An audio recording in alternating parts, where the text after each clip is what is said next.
Hey guys, this is going to be my review for the LG V10. Now the V10 is a high-end flagship released in 2015, so it was a little late to the party. But as you guys can see here, it looks very nice. It does have a fingerprint on the rear key, which also works as a power button. You have stainless steel rails on the sides for added durability, as well as that rubber back that's also removable. You have a very nice camera, which is f1.8 aperture at 16 megapixels with laser autofocus and flash. So you're going to get pretty much top of the line pictures and video.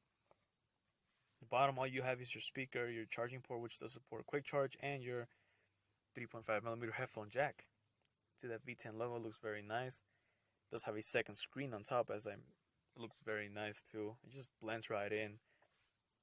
Now the phone is very nice. It's kind of big though, but it does have a nice screen.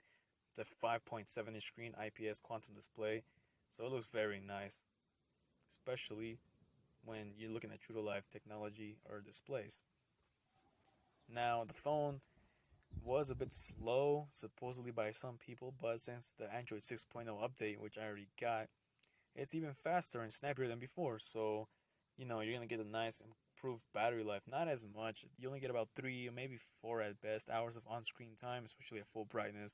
But that's expected from a giant screen phone, especially when it has 2 screens. It's powering 2 screens. One thing that was also improved was the fingerprint reader. It unlocks your phone even faster than before, and yes, it does work with cases. As I am demonstrating here, it works just fine with the case I have, and I have 2 different cases at different materials, and they will both work just fine. Also, registering fingerprints is very quick and snappy, so that's very nice. Thank you to that Marshmallow update. And the phone is pretty fast and snappy. It has the Snapdragon 808 hexa-core processor paired with 4 gigabytes of RAM, so it's pretty much top of the line performance. Even though the processor is outdated, you still get that very fast performance, as you guys can see here. There's really no delay in switching between apps, so maybe for the daily user, you're just using apps like Instagram, Facebook, Kik, Snapchat, you should be just fine. You shouldn't even have to worry about anything. If you're a heavy gamer, you might see some delay, but that's pretty much it. And as you guys can see here, the screen looks very nice outdoors, especially at full brightness. You can see very good. It has nice viewing angles. But in direct sunlight, like complete direct sunlight, you will need to crank up the brightness, and it will kill your battery even faster, especially while taking pictures with this very nice 16 megapixel camera. And like I said before, it works very nice. You can take some of the best pictures on a smartphone comparable to a $2,000 Canon or a DSLR, so it's very nice.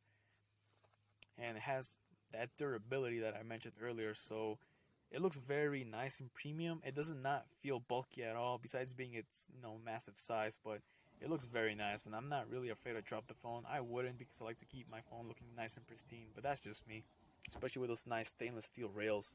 It just looks gorgeous.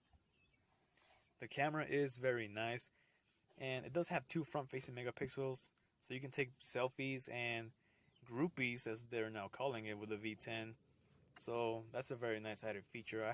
I'll have video samples and picture samples in my channel, so check it out. But the camera does have manual controls. Unfortunately, they aren't present on the front cam, but that's pretty much, that's me being picky. It'd be nice though, but you can control everything from the white balance to the JPEG. You can actually take pictures in RAW format, which is very nice.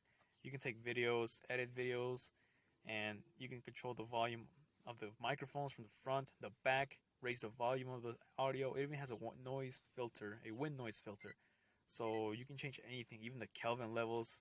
And like I said, pretty much a high-end professional camera in a smartphone body, which is very nice if you like to take a lot of pictures and videos like me.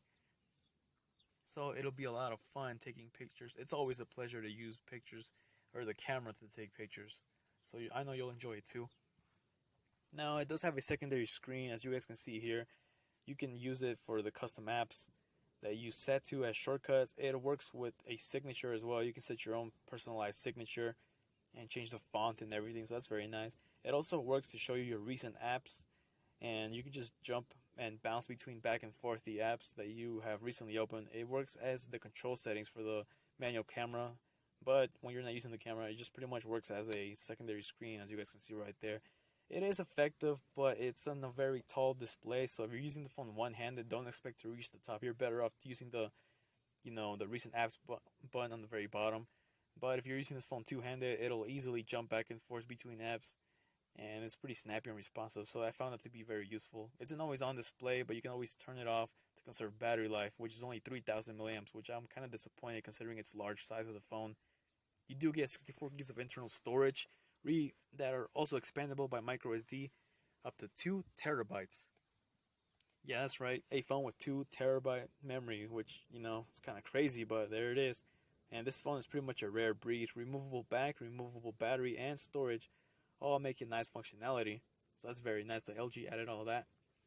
One thing I really like though is that it looks very nice compared to many phones, but at the same time it's a behemoth. As you guys can see here next to a 5.2-inch screen, it's just massive. And if you're coming from an iPhone 6 or 6S with a 4.7-inch screen, yeah, pretty much the whole iPhone fits inside the screen of the V10. And if you're coming from an iPhone 5, something with a 4-inch screen, compared to this Samsung right here that's 4 inches, yeah, it's a pretty damn big phone. And if you're used to using it one-handed, don't even bother. This phone is really hard to use one-handed. But I'm guessing it's pretty tall because it has a hi-fi 32-bit digital to app converter, or a DAC, which pretty much amplifies your sound if you're using very nice high-end headphones or a stereo system in the car. Via aux port, you will be able to control it as well too in each side of the ear. As you guys can see here, you can control the loudness. It does kill battery significantly faster, but you're getting that very nice audio. Unfortunately, it's only limited to the LG music player, but I found a way to counter that. There's an app called Hi-Fi Everywhere on the Play Store that you can download, and it'll easily allow you to turn on the Hi-Fi Everywhere, like Pandora, YouTube, etc., SoundCloud. So that's a very nice app to download. Hey guys, that was my review of the LG V10. Now, as you guys noticed, the video style was a little different than what you guys are probably used to in terms of what I used to upload a lot.